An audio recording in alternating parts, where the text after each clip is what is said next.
That night, death returned to Hirifjell.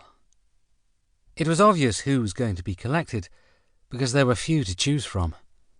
I was 23 years old, and when later I thought back on that summer, I realized that death is not always a cruel, unseeing killer.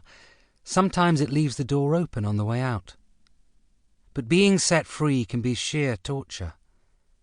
The day it happened was not the usual day of hard work and evening sun, a day that Furtwängler's baton slowly lays to rest.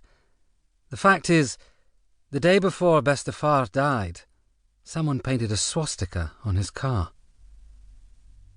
I had been waiting all week for a delivery from Oslo, and now the delivery slip was in the postbox. I took the shortcut to the house, racing past the stinging nettles and across the farmyard. I opened the door to the tool shed just a crack and said I had to pick up something, that I was leaving now. He straightened up at the workbench, set down the pair of pincers, and said we should drop in at the agricultural cooperative. "Why don't we take the Star?" he said, and brushed the wood chips off his jacket. "Save you money on petrol." I turned and closed my eyes.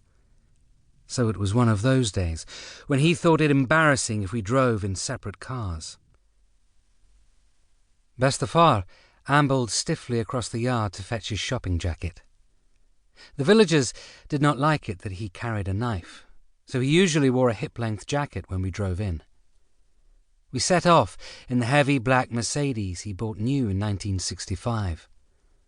The paint was scratched from driving along the overgrown pasture road, and there were patches of rust around the lock for the boot, but it was still a car that stood out in the village.